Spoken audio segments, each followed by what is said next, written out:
Well, good evening. Good evening. I'm so pleased to see so many of you. We had the opportunity to talk with a goodly number of you earlier, but not all of you. And we are very, very pleased at this holiday time that you are visiting us at our farms.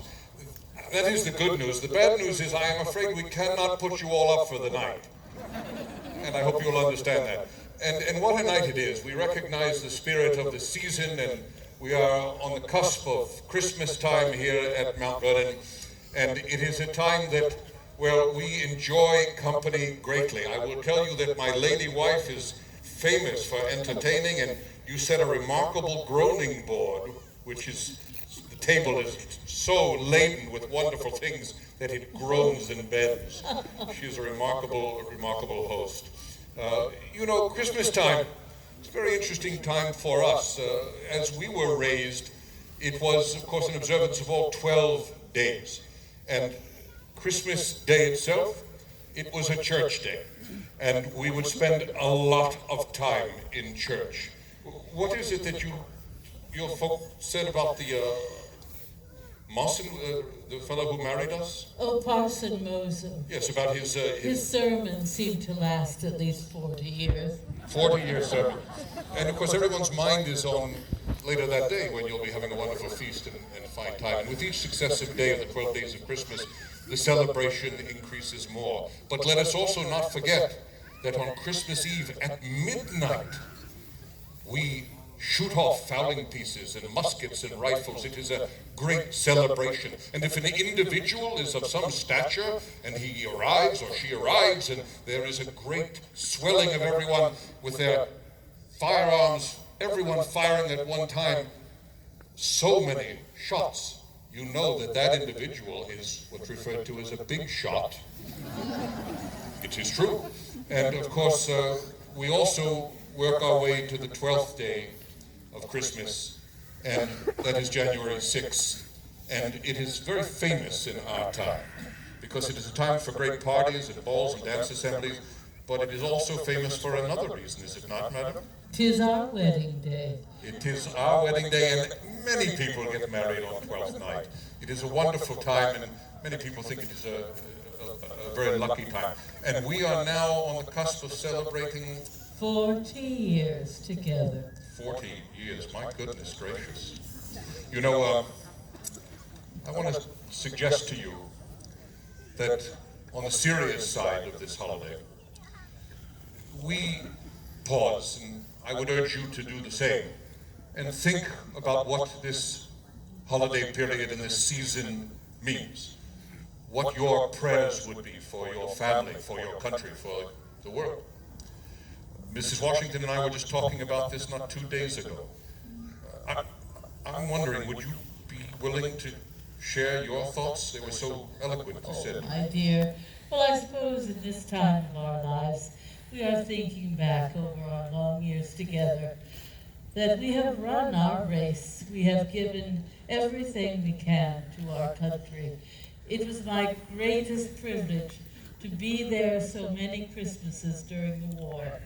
And those Christmases spent at the bedside of our soldiers, I will never forget or regret. With every wintertime chill and wind that blows, I think of those brave soldiers.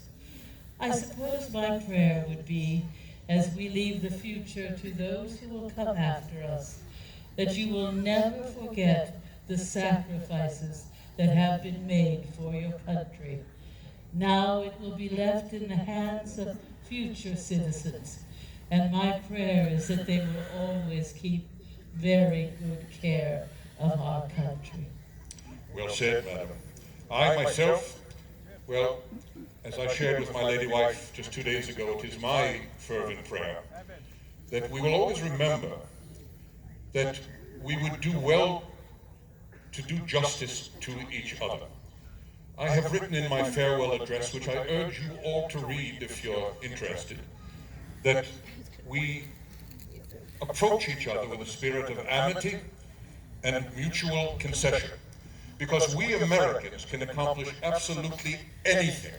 We can overcome any obstacle, we can defeat any enemy, as long as we set aside faction and set aside division to do so.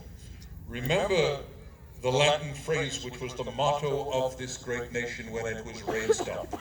E pluribus unum. Out of many, one. And so I ask your grace and understanding and forgiveness, because at our age, we tend to spin back with our memories, do we not? There are many Christmas time remembrances, my dear. There are many Christmas time remembrances. You know, truth be told, I myself have a rather substantial variety of memories with regard to Christmas and Christmas time. I remember, for example, when I was just a wee lad at our home on the Rappahannock River, nigh onto the new town of Fredericksburg, on the 24th of December, our house all but burned down to the ground. And that is an indelible memory in my head. I will also tell you that there is another river that factors into my memories. It was the Delaware River, because years later, on Christmas Day, myself and many of my soldiers and officers crossed the Delaware River to surprise the British garrisoned Hessians at their garrison in Trenton, New Jersey. They had everything that we needed. They had food, they had fodder for animals, they had uniforms, shoes, boots, they had black powder, they had weapons, they had what we needed. And I would say to you that we were successful on that Christmas battle. We, you might say, spoiled Christmas for the Hessians just a little bit. A year later, at Christmas time, things were even more dire. Just yesterday, December 19th, was the anniversary of our march into the Valley of the Forge, where all of us were faced with a nightmare of a winter on yet another river, the Schuylkill River, just outside of Philadelphia City. And then, of course, the last memory I want to share with you is a sweet memory related to the war. After 8.5 years of fighting that war, on Christmas Eve, 1783, I walked across the threshold of this house, and I rejoined my beloved lady wife and our family here at Mount Vernon. It was a night. I want to tell you that the next day we had a significant snowstorm.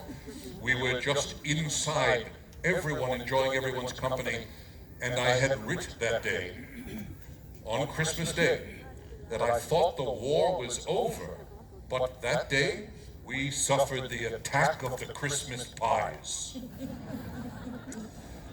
So I think it would be appropriate, with your understanding, if we recognize this season, this Christmas time, this new year that approaches, by, in the tradition of our times, the 18th century, calling a cheer. I will shout the cheer, and I would like all of you to please join me in that cheer with a fervent huzzah, and we shall do so 3 times. Is everyone ready? I know you're excited. We have heard the rumor that there will be grand illuminations, but let us do the cheer first. Here is to each and every one of you, and to our fellow citizens here and our friends throughout the world at this Christmas time season, and in the hopes of a peaceful, joyous, and prosperous new year to follow. Here is to the United States of America, and here is to all of you, our friends. Hip, hip, huzzah! Hip,